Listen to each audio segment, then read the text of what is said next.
The world has been given a favor. Along with that, though, it's something I didn't believe would actually happen. I think it was a year or two ago when they said they were going to be banning TikTok, and I really didn't think it was going to fully go through. Over, I'd say 60% of people thought it would just kind of happen and nothing would happen, actually. But here we are in the year of our Lord 2025, where TikTok is actually being banned out of the United States. For someone like me who's never used the app in my entire life, I've only ever uninstalled the app from phones, I don't care, and I actually think it's a good thing. It's gonna draw more people to good apps like YouTube. I'd say TikTok single-handedly made Generation Alpha the most insufferable generation to be around. And it wasn't just them who were affected by it. Of course, people in their 40s and 50s I've seen watching TikTok where they're glued to their phones as much as I've seen anybody else. At points it seems like it can be worse. I don't understand how people were so addicted with that app. I watch YouTube shorts or short form content once in a while, but I won't watch it for 5-6 hours straight like some people, because it hurts my brain.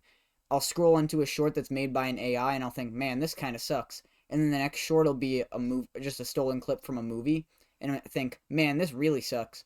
And then I'll click the YouTube app to go back and watch a full video that's actually good. There are, of course, a few diamonds in the rough there that are going to be pretty good. But a good portion of TikTok was just advertising. I'd say 80% of TikTok was just people making a TikTok to sell you something on their shop or whatever. One of my friends did that. It's probably one of the best ways of marketing is using short form content. So every single person would just make YouTube shorts and TikToks that catered to what the people want. But when basically the entire app feels like an advertisement, even the creators advertising, what's the fun in going on the app? And the other 20% of the app is just shitty memes and things that aren't really that funny.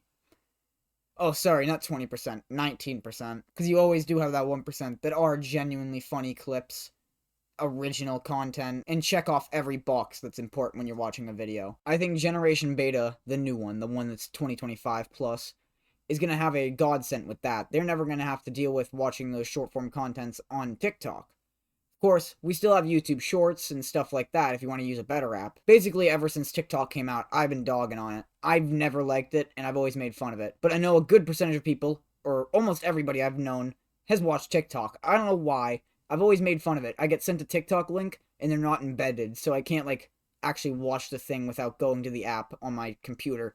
And it's so AIDS. I really hate it. I'm one of the few you're gonna see who are gonna be fucking sitting in my chair. Ooh, yeah, baby, when I see TikTok being banned, because it's one of the greatest things I think could happen for just people's brains. Watching 10 hours of short form content in a day is really bad for your mental everything. Watching 10 hours of content in a day isn't good. But watching short form content, I feel like at a point it just develops ADHD and you can't really focus on anything for longer than a minute or 2 minutes. I remember apps before TikTok, I think it was Musically existed. I made fun of those as well. I've never liked any of them.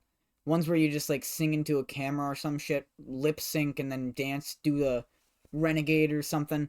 I never got it. It's just not funny, cringe, all those words. It's really just hard to find an enjoyment in it. Then I forget the other percentage of the app that is literally just pedophiles looking for a reason to look at little girls who are doing those dancing things. I assume most TikTok creators are going to be making the transfer over to YouTube or maybe Instagram Reels, but I don't see them switching to whatever the fuck that Chinese app is. Why would you go from Chinese app to Chinese app? I don't see why vertical short form content is so addictive to people. It's really not that hard to not watch. Enjoy content for 30, 45 minutes. I watch hour-long videos. What I watch is basically fucking feature-length films. And these people can't pay attention to a video for more than a minute and a half. If you're someone who thinks, oh my god, I really wish TikTok wasn't being banned, you know what? The world did you a favor. Just dap God up on the way up there. Thank you. You helped me out, bro. You'll realize a year or two from now that you're able to focus on things now, and you're not spending every single waking moment thinking about TikToks and watching more. So I'm one of the few people you're gonna see who are just ecstatic about the TikTok ban. I really think it's a good thing, actually. It was a cringe app that I don't even care if it was doing data stealing or whatever the fucking Congress says it was doing. I don't care about that shit. Every app is gonna be stealing your data nowadays. If it isn't, then it's a miracle. If you're truly somebody who cares about keeping your privacy on the internet, you should be going through every terms of service with a fine-tooth comb. And you'll see almost every terms of service says they're going to take your data and sell it to data brokers. Their goal is to sell your data to advertisers. It's going to be done for almost every single thing you use. and there's basically no way to avoid it, so you might as well just accept it. Well, that's about it for today's video. Like, subscribe, let me know what you think in the comments below. I'm gonna do a little jig. Peace.